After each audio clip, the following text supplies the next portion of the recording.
है ना, जिसमें कि चैप्टर 2 क्या पढ़ना है, शोषण पढ़ना है। क्या पढ़ना है, शोषण पढ़ना है। चैप्टर 2 में तुमको पढ़ना है शोषण। क्या पढ़ना है, शोषण। और सबसे पहले समझना है कि शोषण क्या है ना, यानी शोषण की परिभाषा क्या होता है। तो समझना है कि शोषण एक ऐसी प्रक्रिया है जिसमें वातावरण से ऑक्सीजन ग्रहण कर शरीर की कोशिकाओं में पहुंचाया जाता है। यानी कि शोषण एक ऐसी प्रक्रिया है, ए लड़की समझो इधर, शोषण एक ऐसी प्रक्रिया है जिसमें वातावरण से ऑक्सीजन ग्रहण करके, है ना, वातावरण से, वायुमंडल से हम लोग ऑक्सीजन क्या करते हैं, ग्रहण करते हैं, और ग्रहण करके शरीर के कोशिकाओं में क्या करते हैं, पहुंचाया जाता है। यानी कि शरीर के जितने भी कोशिका है वहाँ तक क्या पहुंचाया जाता है, ऑक्सीजन पहुंचाया जाता है। जहाँ ऑक्सीजन ग्लूकोज का ऑक्सीकरण कर कौन सी करते हैं, CO2, H2 एवं ऊर्जा का निर्माण होता है। ये सब तीनों को क्या होता है, निर्माण होता है। क्या चीज़ करके, कोशिकाओं में पहुंचाया जाता है और ऑक्सीजन को ग्लूकोज का ऑक्सीकरण करके ये 3 चीज़ का निर्माण करते हैं, CO2, H2O और ऊर्जा का निर्माण। ठीक है, निर्माण होता है। यही क्या कहलाता है, यही शोषण की परिभाषा है। अगर शोषण की परिभाषा पूछे तो इतना लिखना है। ठीक है, अब देखो क्या कह रहा है कि वायु जिस मार्ग का अनुसरण करती है, यानी कि वायु जो होते हैं जिस मार्ग से जाता है, ठीक है, वायु जिस मार्ग से जाता है, अनुसरण करती है, उसे शोषण मार्ग कहते हैं। पूछा जाएगा शोषण मार्ग किसे कहते हैं, तो जिस रास्ते से वायु जाता है, जिस रास्ते से हम सांस लेते हैं और सांस जाता है, उस रास्ते को क्या कहते हैं, शोषण मार्ग कहते हैं। क्या कहते हैं, शोषण मार्ग कहते हैं। अब समझना है कि शोषण ग्रहण करने की क्रिया को निश्वास या प्रवास शोषण कहते हैं। यानी कि अब तुम लोग को पूछा जाएगा कि जो है निश्वास शोषण किसे कहते हैं, तो तुम लोग को बताना है कि श्वासोच्छ्वास ग्रहण यानी कि लेने की, श्वास लेने की क्रिया को, ठीक है, श्वास अंदर जो लेते हैं तो उस क्रिया को क्या कहेंगे, निश्वास शोषण या प्रश्वास शोषण कहेंगे। ठीक है, यानी कि जब हम सांस अंदर ले रहे हैं तो उस क्रिया को क्या कहेंगे, निश्वास कहेंगे, और छोड़ने की क्रिया को निःश्वास यानी कि उच्छ्वास कहते हैं। और जब हम जो सांस लेते हैं उस सांस को फिर हम बाहर छोड़ेंगे तो बाहर छोड़ने की क्रिया को क्या कहेंगे, निश्वास कहेंगे।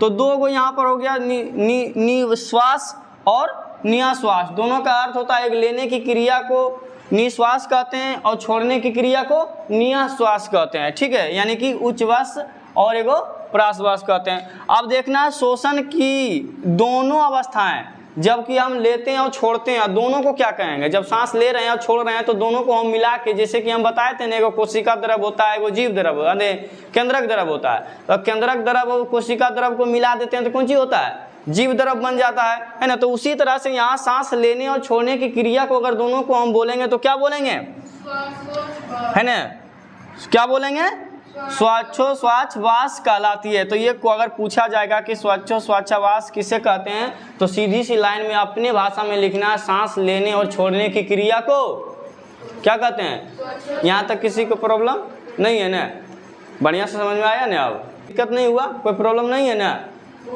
चलो आगे देखेंगे। चलो है समझो, इधर देखो है, सोनी बोल रहे हैं, प्रियंका देखो इधर।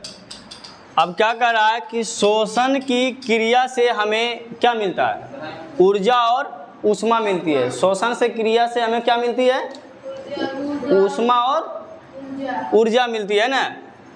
तो पूछा जाएगा कि शोषण की क्रिया से हमें क्या मिलते हैं, तो बताना है ऊष्मा और ऊर्जा मिलती है। अगर पूछे शोषण की ऑक्सीकरण और ऊष्माक्षेपी अभिक्रिया है, बोलेगी कि शोषण एक कैसी अभिक्रिया है, तो ऑक्सीकरण और ऊष्माक्षेपी अभिक्रिया है। पूछा जाएगा कि शोषण कैसी अभिक्रिया है, तो ऑक्सीकरण और ऊष्माक्षेपी अभिक्रिया है।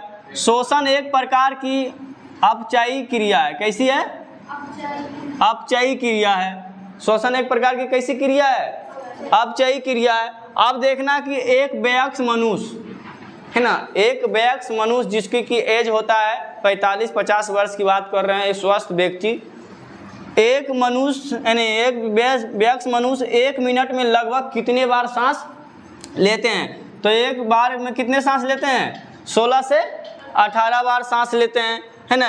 और सोया हुआ इंसान, जो सोया हुआ है, जो सो गया एकदम खर्राटा मार रहा है ना, तो वैसा व्यक्ति जो है 1 मिनट में कितने बार सांस लेते हैं? 12 बार सांस लेते हैं। कितने बार?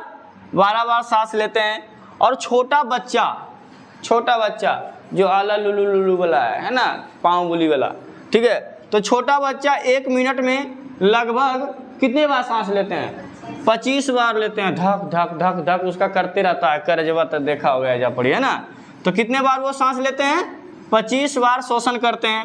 अब देखना, मनुष्य का शोषण अंग किसको माना जाता है? फेफड़ा को, यानी कि इंग्लिश में लंग्स बोलते हैं और हिंदी में फेफड़ा बोलते हैं। और शोषण गैस कौन सी लेते हैं? O2 को लेते हैं और CO2 को छोड़ते हैं। तो ये मनुष्य का शोषण अंग फेफड़ा यानी लंग्स बोला जाता है, जिसके द्वारा कि हम ऑक्सीजन को ग्रहण करते हैं, CO2 को छोड़ते हैं। अब देखना, शोषण से प्राप्त ऊर्जा को हम क्या कहते हैं? जैव ऊर्जा कहते हैं, यानी कि ATP कहा जाता है। पूछा जाएगा कि शोषण से प्राप्त ऊर्जा को क्या कहते हैं? तो जैव ऊर्जा कहते हैं, नहीं तो क्या बोलते हैं? ATP बोलते हैं। क्या कहा जाता है? ATP कहा जाता है। यहाँ तक किसी बच्चे को दिक्कत है? अगर वीडियो देखने वाले बच्चे को भी प्रॉब्लम हो तो क्या करना चाहिए? कमेंट करना चाहिए, है ना। देखो चलो है, देखो इधर है लड़का, समझो है रूपा क्या?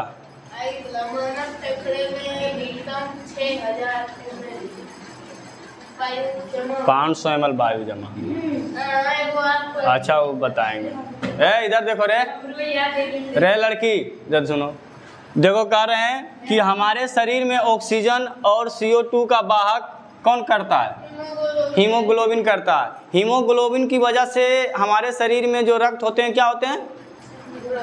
रक्त कैसा दिखता है? लाल दिखता है।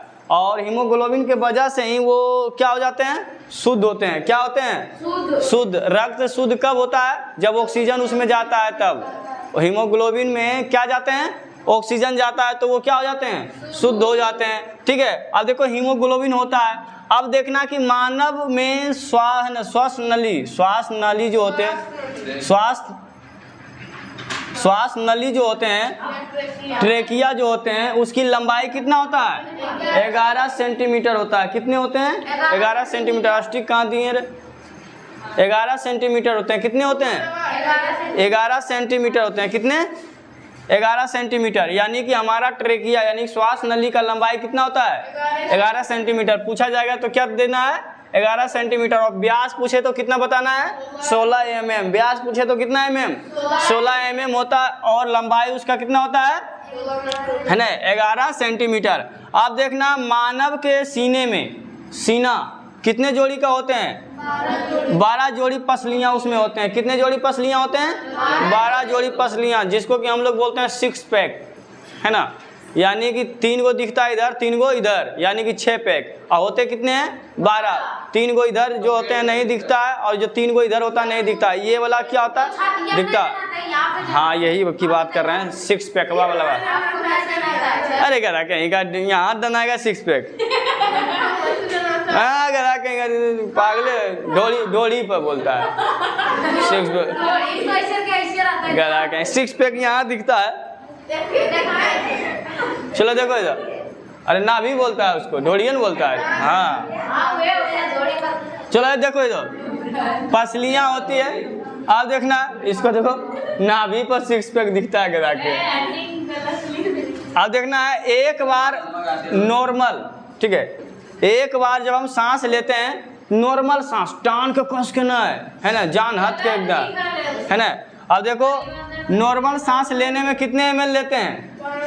500 ml। कितना लेते हैं? वायु जमा कर सकता है। कितना? 500 मिलीलीटर, है ना, सकते हैं। अब देखना है, जब हम वातावरण से वायु यानी फेफड़े में खींचते हैं, जब हम वातावरण से, वायुमंडल से हम वायु को किधर खींचते हैं, फेफड़ा में। तो उसमें कौन कौन से गैस जाते हैं, कितना परसेंट जाते हैं, ये समझना है। तो देखो नाइट्रोजन जो होते हैं 78% जाते हैं। कितने परसेंट? 78। हाँ, नाइट्रोजन ग्रहण कितने परसेंट होते हैं? 78। और ऑक्सीजन कितने होते हैं? 21% होते हैं। कितने परसेंट? यानी 78 और ये 21 होते हैं। और कार्बन डाइऑक्साइड होते हैं 0.03%। ये लेते समय, जब हम वायुमंडल से सांस लेते हैं ना, तब नाइट्रोजन 78%, ऑक्सीजन 21%, कार्बन डाइऑक्साइड 0.03% ये हमारे फेफड़े में प्रवेश करते हैं। लेकिन जब हम फेफड़ा से उसको बाहर करते हैं, निकालते हैं, सांस को क्या करते हैं, छोड़ते हैं, तब जब सांस को हम छोड़ते हैं तो वायु में, वातावरण में छोड़ते हैं तो नाइट्रोजन उतना ही रहता है, 78% आते हैं। ठीक है, कितने परसेंट आते हैं? यानी जैसे गया बेचारा वैसे आया, जे जोड़वा गया जोड़वा पहनने आया, यानी कि यूं गया यूं आया, उसको ना तो घटा ना तो बढ़ा। लेकिन यहाँ पर देखो इसमें घटा बढ़ा किसमें? 21% ऑक्सीजन गया था तो वो 17% लौटा। कितना परसेंट लौटा? 17%। तो वो 17% लौटा, कितने परसेंट घट गया उसमें? 4%। तो वो 4% गया कहाँ? बढ़ गया कार्बन डाइऑक्साइड। कार्बन डाइऑक्साइड हम लेते थे कितने? 0.03% लेते थे, लेकिन वो बढ़कर कितना हो गया? 4%। तो यहाँ से ट्रांसफर होकर किस में चले गए? वो कार्बन डाइऑक्साइड के रूप में बन गया। कार्बन डाइऑक्साइड कितना निकला? 4% निकला। तो यहाँ पर लेते समय हम सांस लेते हैं तो इस अनुसार से होते हैं, और छोड़ते समय है तो ये अनुसार से होते हैं। अगर किसी को दिक्कत या प्रॉब्लम हो तो पूछ सकती हो, ठीक है? या पूछ सकता है, कोई दिक्कत नहीं ना इसमें? नहीं।